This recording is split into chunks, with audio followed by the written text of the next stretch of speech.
Okay, we're ready to roll, are we? All right. Lulu, my dearest and best friend, I'm so sorry that I'm going to have to miss your birthday. Why do you always have to pick a time when I can't come? I mean, you should have picked a time when I can come too, you know? I mean, 75, you only turned 75 once, and that's just not fair. But you know what? I am going to drink to your health. Happy birthday, Lulu. Now, my dear friend, how did the time pass so fast? I remember when I first met you, and I was just a young thing of 22, and you were a very young thing of 33, and we were in the hospital, and you showed me the ropes, and I thought to myself, wow, this is an interesting lady. She has lived such an interesting life. I remember one day you invited me for supper at the nunnery, as we called it, the nurses' residence, and you had made a wonderful meal of sausage and green beans, if I remember right. And we had gotten off day shift, and you cooked, and we ate, and we started to talk. Mostly you, and I listened a lot. And you were telling me about your life. And it was 11 o'clock at night. All of a sudden, I realized, oh my God, I had to get home. Because Mel would be coming home shortly and wondering where the heck I was. And just so fascinating that that many hours could go by. And didn't notice that the time had gone lickety-split and it was 11 o'clock at night.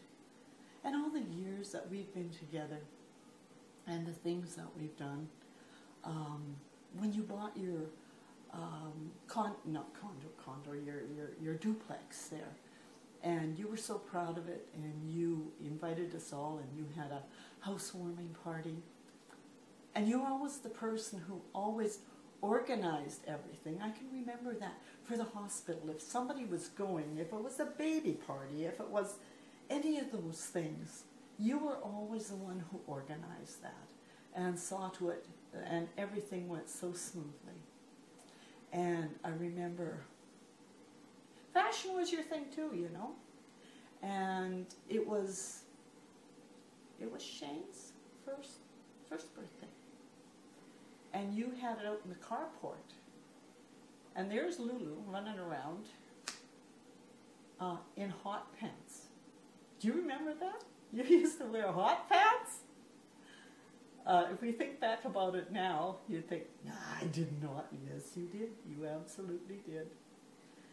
And then when you were building a house out next door to us, I bought the property, and you came and had a look, and you thought, not a bad place to live. So you bought the property not right next to me, but the one right over. And you would come out and work on the house, and you didn't have much experience with gardening. I remember you put a garden in, and I was going to go and help, and I says, yeah, I'll come over and I'll help you weed it and stuff like that. So I very diligently weeded that garden, and then you came and you weeded again. And I went and looked again, and I said, well, what happened to the plants? And you said, well, Chris, I weeded the garden. I said, what? I says, I already weeded the garden. I says, you took the vegetables out too now. There's nothing in that garden. There's nothing going to happen. Your first experience with gardening. You were always, and still are, a fantastic cook. An absolutely fantastic cook. For a woman who came to Canada, and you told me you didn't really know how to boil water, you have come such a long way. Your meals are always something fantastic. And if Kai really wants to poke the bear with me, as he often does, and says to me, well, why can't you cook like Auntie Lulu? She cooks something decent. You all cook the same stuff. You always boil the chicken. You always make this too dry. She always made really interesting meals. Now, how do you think I can measure up to that? That's damn hard, you know, to measure up to stuff like that. And what else? What else? We've been through a lot of trials and tribulations together. You were always there for me. And I like to think I was there for you too, you know. But somehow you moved away. And we're not together that much anymore. And that's kind of sad. But that's where life takes us sometimes, you know.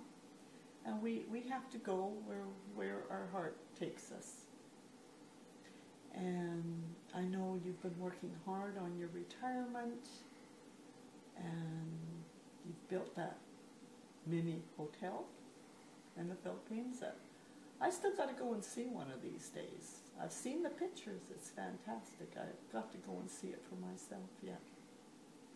I have never met anybody that's quite as energetic as you and who is not afraid of life. You will take on anything. And I don't have that courage. I don't have that courage. I've always had to play it so safe. So it's wonderful to see you do that and succeed. And you have done that so well, considering how you first started out, coming to Canada with practically $10 in your pocket, a pair of high heels, a summer coat, in the middle of January when it's frickin' cold. How do you do that? How do you do that? And manage all that you have done on basically a very single mom's income. You are a manager extraordinaire, I have to say. And now I am hoping for you that you will have a long, long life. The first 75 years has been exciting, sad, wonderful, funny, sometimes difficult. And I hope that you live for another 75 years so that you can continue on. But we'll leave out the sad and the difficult. We'll go for the wonderful and healthy and great. And I'm sure I'm leaving some stuff out here because Julia says I have to talk for a whole hour, but you know, I don't think your guests are going to want to listen to all of that. So, my dear friend, happy 75th. I wish you all the best. I wish you great health. I wish you happiness. And another 75 years. Another 75 years. I love you. That's it.